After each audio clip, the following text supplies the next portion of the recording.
Ao iniciarmos agora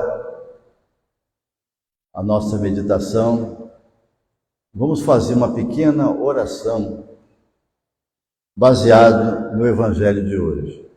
Vamos pedir a Jesus que abra a nossa inteligência para entendermos as Escrituras. Vamos dizer assim: Jesus, abri a nossa inteligência para podermos entender a vossa palavra. Uma oração mais ou menos parecida com essa deveríamos sempre rezar quando vamos ler a Bíblia, né? Lá está a Bíblia é como se fosse uma carta de amor que Deus escreveu para nós. Não é para a gente procurar lá condenação para ninguém, como estão fazendo os dias de hoje. O mau uso da Bíblia é uma coisa terrível. Vocês sabem que o diabo usou a Bíblia para tentar Jesus, né? Então, não basta usar a Bíblia, tem que usá-la com inteligência e tem que procurar o que Deus fala para nós. Nós estamos no terceiro domingo da Páscoa. Santo Agostinho dizia que a Páscoa a gente devia celebrá-la 50 dias como se fosse um dia só. São 50 dias que nós celebramos a ressurreição de Jesus. E vocês devem ter ouvido na primeira leitura de hoje a pregação dos apóstolos. O início dessa pregação sempre focalizava: aquele que vocês mataram agora está vivo. Mas não é um vivo como as pessoas dizem: Elvis Presley vive, não é? Elvis não morreu, o pessoal fala, né? O pessoal fala, aquele brasileiro também, Raul Seixas está vivo, né? Está vivo aonde? Na nossa memória, né? Muitas pessoas que nós amamos continuam às vezes vivas no nosso coração. Não é assim com Jesus. Não é uma vida fantasmagórica. Jesus não é um fantasma. Vede minhas mãos e meus pés. Um fantasma não tem carne e ossos, como vocês estão vendo que eu tenho. Então Jesus é carne e osso. Jesus está vivo realmente, materialmente. No tempo que São Lucas escreveu esse evangelho, corria no meio das comunidades um grupo que professavam uma forma de pensamento que nós hoje chamamos de heresia, que era o gnosticismo. Os gnósticos desprezavam a matéria.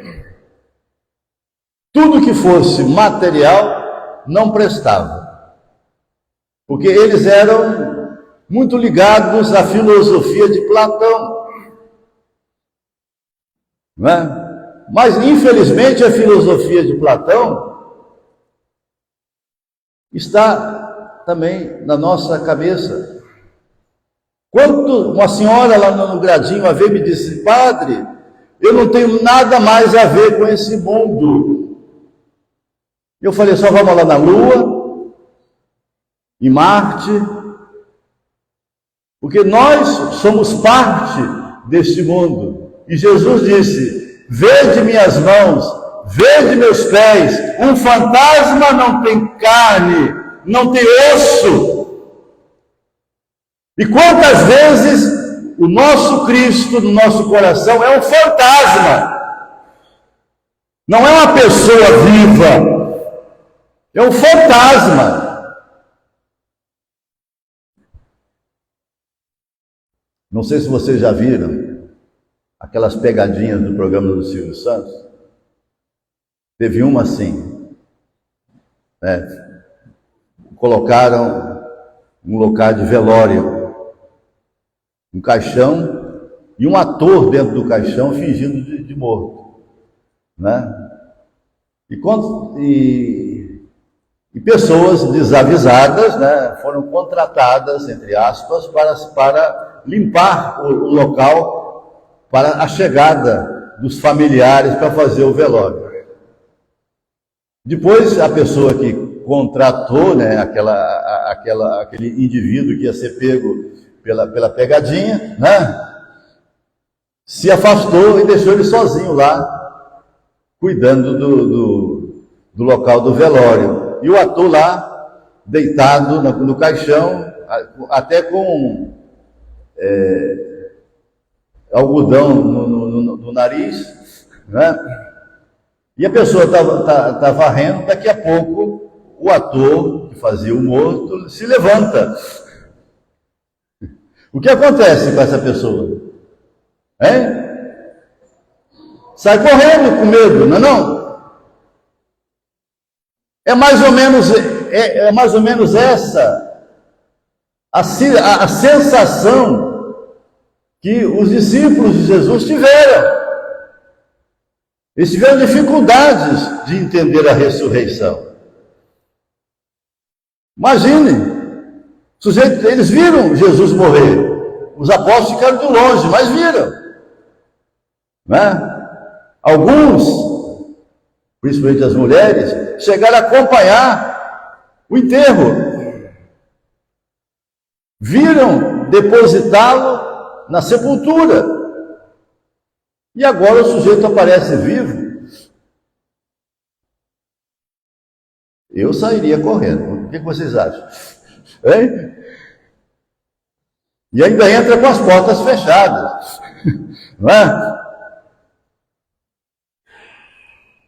Um teólogo estava comentando sobre isso, dizendo que na física quântica é possível, né, realmente uma matéria poder se interpenetrar na outra.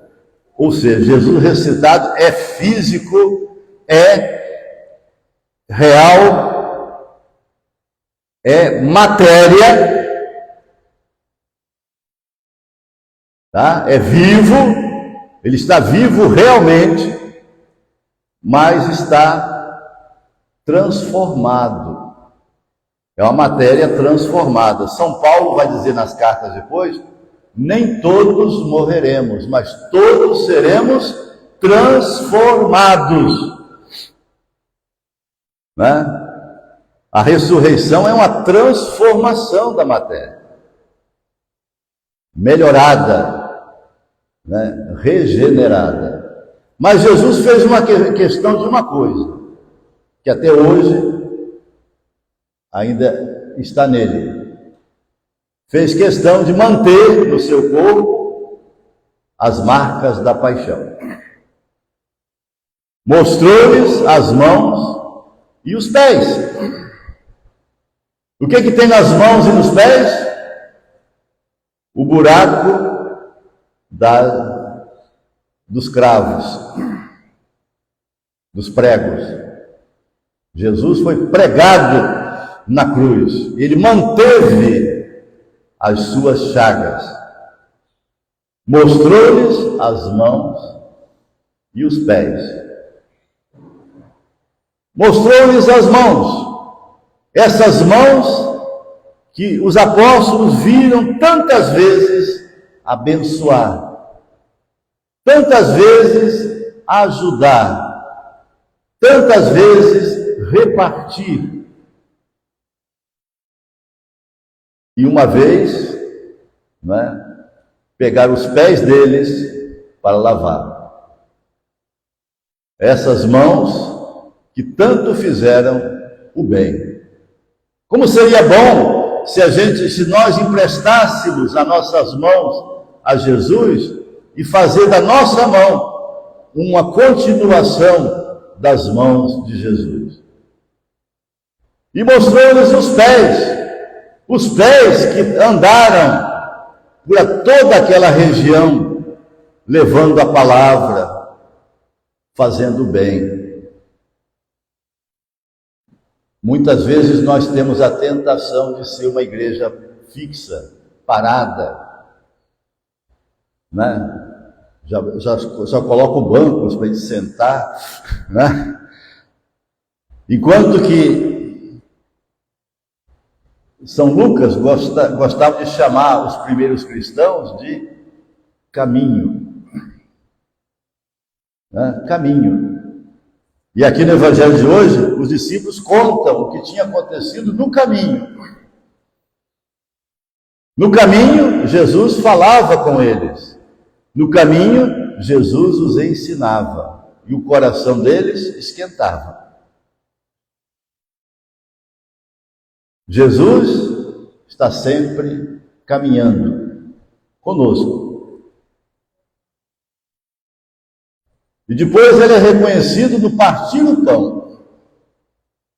Partir o pão, ou fração do pão, é o nome mais antigo da missa. Nos escritos de São Lucas, a missa é chamada de fração do pão. O que nós vamos fazer agora aqui é a fração do pão.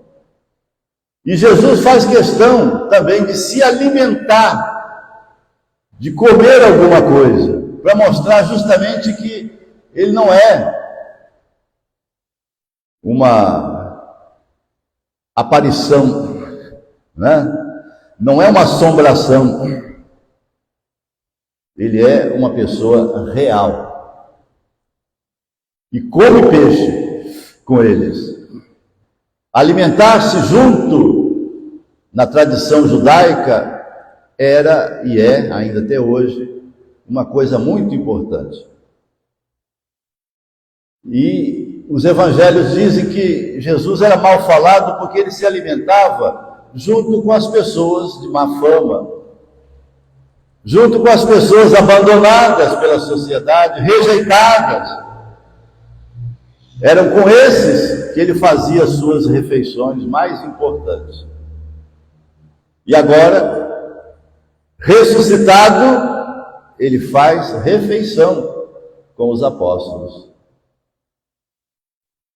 Para mostrar para nós que é preciso, sim, a gente se preocupar com a alimentação do povo. Essa semana houve um Globo Repórter aí sobre alimentação, né? Dom Mauro Morelli, que foi bispo de Caxias, aqui perto de nós, ele era muito preocupado com a segurança alimentar. Não é apenas ter o que comer, é saber comer bem. Nós somos aquilo que nós comemos, não é? E a alimentação é uma coisa importante. E nós precisamos nos preocupar com isso. Aí vão dizer, como diziam para o bispo com quem eu trabalhei, vocês estão muito preocupados com a matéria. Esse pensamento, vocês estão muito preocupados com a matéria, é pensamento gnóstico. É Platão. Platão desprezava a matéria. Tinha que ser só o espírito, que era bom.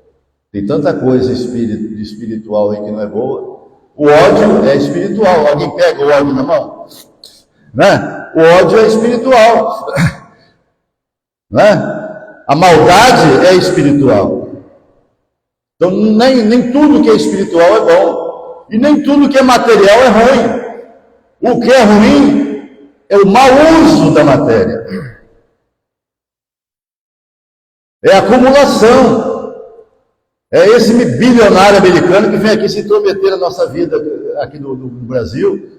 Isso sim é materialismo.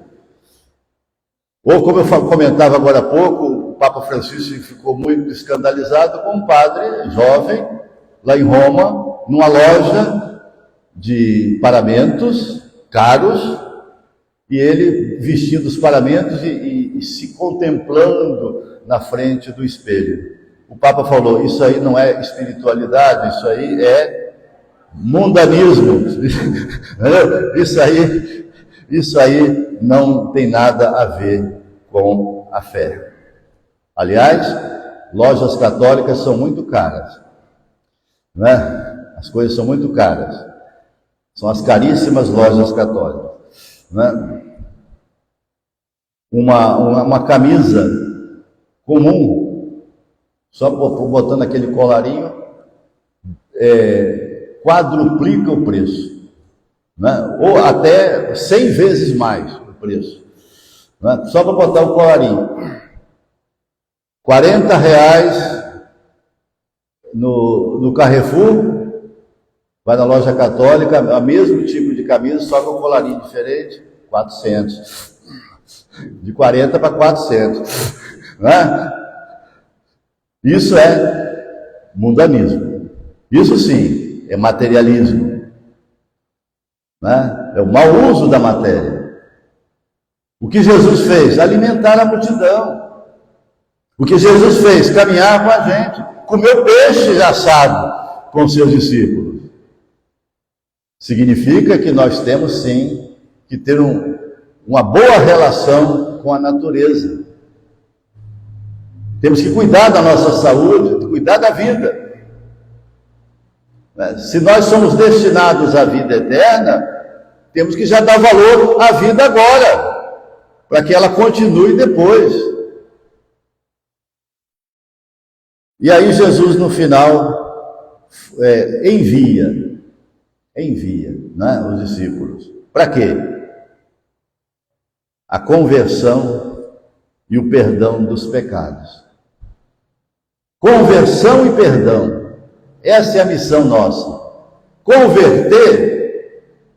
Hoje o pessoal entende mal essa palavra, pensa que é mudar de religião, né? Converter é mudar a realidade. Aquilo que está em desacordo com a vontade de Deus, a gente transformar. Converter é transformar. Não só a pessoa, mas também a pessoa, a comunidade e a sociedade. Em 3 níveis. A conversão tem que acontecer nos 3 níveis. A pessoa, a comunidade e a sociedade. Depois o perdão. Jesus não autorizou ninguém a condenar, mas a igreja foi enviada para perdoar, não para condenar.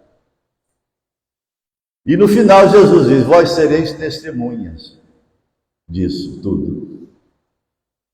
Testemunha, em grego é martiria. Daí que vem a palavra mártir. O mártir é aquela pessoa que dá testemunha com seu próprio sangue, né? Então, nós somos também testemunhas de Cristo, mas temos que entendê-lo como ele é, uma pessoa real. O Papa Bento dizia, né? Nós não somos seguidores de uma doutrina, nós somos seguidores de uma pessoa. Né? Nós somos seguidores de uma pessoa, a pessoa de Jesus, que está vivo no meio de nós. Que Deus nos ajude a abrir a nossa inteligência para entender a sua palavra. Amém.